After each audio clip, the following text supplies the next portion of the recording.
Hello বন্ধুরা, সবাই কেমন আছেন? স্বাগতম নতুন একটি এপিসোডে।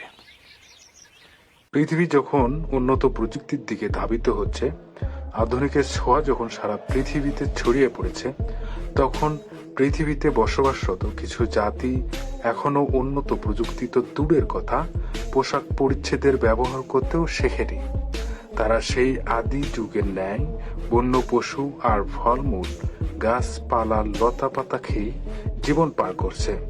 বন্ধুরা, চলুন আজ এমন কয়েকটি উপজাতির জীবন সম্পর্কে জেনে আসি। মাসাই ট্রাইবস, আফ্রিকার বসবাসরত মাসাই আদিবাসী, যারা 5,000 বছর ধরে বসবাস করে আসছে তাদের পূর্বপুরুষের রীতিনীতি মেনে। এখানকার বসবাসরত আদিবাসীদের প্রধান পেশা হলো গরু পালন করা, আর এটাকে ঘিরেই তাদের অর্থনীতি সচল থাকে। কিন্তু এদের সব থেকে বড় চ্যালেঞ্জ হলো জংলি পশু, যারা এদের পালিত পশুর উপর হামলা করতে পিছপা হয় না। কিন্তু এই আদিবাসীদের মানুষও পশুদের থেকে কোনো অংশে কম নয়। তারা তাদের পালিত গরুকে বাঁচানোর জন্য সিংহ এবং চিতার মতো হিংস্র প্রাণীদের সঙ্গে লড়াই করে। তবে কোনো হাতিয়ার ছাড়া এসব ভয়ঙ্কর পশুদের সঙ্গে লড়াই করা কোনো সাধারণ ব্যাপার নয়। কিন্তু এদের জন্য এটা প্রতিদিনের কাজ। এরা এতে কোনো পরোয়াও করে না যে এদের সামনে থাকা পশু এদের কি করতে পারে। এরা শুধুমাত্র এটাই জানে যে এরা যদি এদের পালিত গরুকে না বাঁচাতে পারে তাহলে এরা না খেতে পেয়ে মারা যাবে। আর এই জন্যই গরুকে সুরক্ষিত রাখা এদের জন্য সব থেকে বড় কাজ হয়ে দাঁড়িয়েছে। কিন্তু এর মানে এই নয় যে এরা বিনা কারণে সিংহ এবং চিতার মতো হিংস্র প্রাণীদেরকে হত্যা করে, বরং এরা তো চোরা শিকারীদের হাত থেকে এদেরকে রক্ষা করে। কেননা এরা জানে যে এসব পশুদের সংখ্যা চোরা শিকারীদের জন্য কমে আসছে, আর এসব পশুকে সংরক্ষিত করা খুবই জরুরি হয়ে পড়েছে। তবে এদের সাহসিকতার পাশাপাশি ঐতিহ্য মানুষকে অবাক করে তোলে।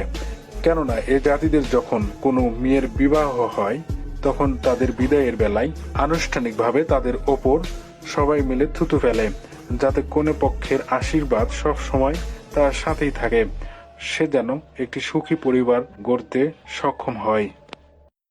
কায়া হেবার ট্রাইবস, আমাজন জঙ্গলে থাকা কায়া হেবার আদিবাসী। ব্রাজিলের অথরিটি অনুযায়ী এই আদিবাসীদের সংখ্যা মাত্র 50 জন, আর এমনটা বলা হয় যে আগামীতে এদের সংখ্যা আরও কমে যাবে। কেননা এই আদিবাসী তাদের বাচ্চা জন্ম দিতে চায় না। তাদের এমনটা করার সবচেয়ে বড় কারণ হলো প্রয়োজনীয় জিনিসের অভাব। এই আদিবাসীরা এটা ভালো করে জানে যে আজ নয়তো কাল মানুষজন জঙ্গলের সব গাছ কেটে নিয়ে যাবে। আর সত্যি বলতে কি, তাদের সাথে এমনটাই হয়ে চলেছে। এই আদিবাসীরা যে এলাকাতে থাকে সেখানে অনেক গাছপালা কাটা হয়। এই জন্য তারা সব সময় তাদের ঘর পরিবর্তন করতে থাকে। অনেক সময় তো এরা সবকিছুর বিরোধিতা করে, কিন্তু তারা জানে যে এতে কোনো কাজ হবে না। এই জন্য তারা কৃষিকাজের উপর নির্ভর ছেড়ে দিয়েছে। আর এখন তারা শিকার করা এবং মাছ ধরাকে নিজেদের জীবিকা নির্বাহের পথ হিসেবে বেছে নিয়েছে। এই আদিবাসী মানুষেরা এইটা জানে যে পরবর্তী প্রজন্মকে ভালোভাবে লালন পালন করতে পারবে না, তাই তারা বাচ্চার জন্ম দেওয়া ছেড়ে দিয়েছে। এটা থেকে একটা বিষয় পরিষ্কার হয় যে আগামীতে এই আদিবাসীরা চিরতরে বিলুপ্ত হয়ে যাবে।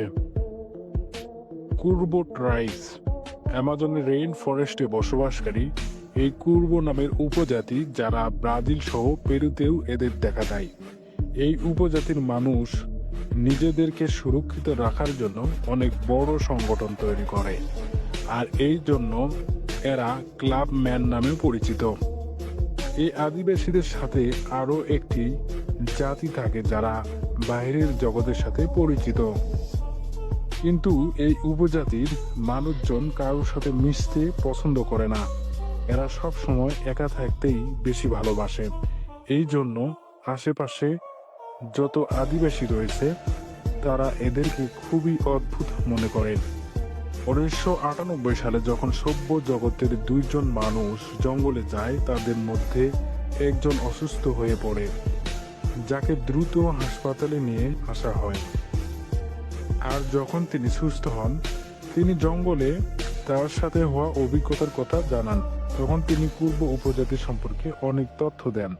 এই ব্যক্তি বলেন, এই উপজাতির মানুষ বাইরে থেকে আসা ব্যক্তিদের সাথে মিশতে একদম পছন্দ করেন না, আর এরা যদি চায় তাহলে সামনে থাকা ব্যক্তিদের উপর আকস্মিক আক্রমণ করতে পারে, আর হামলা করার জন্য তীর, ধনুক এবং শটগানের ব্যবহার করে। আওয়া ট্রাইবস অ্যামাজন জঙ্গলের সবচেয়ে বিপজ্জনক উপজাতিদের মধ্যে আওয়া উপজাতির নাম আগে আসে।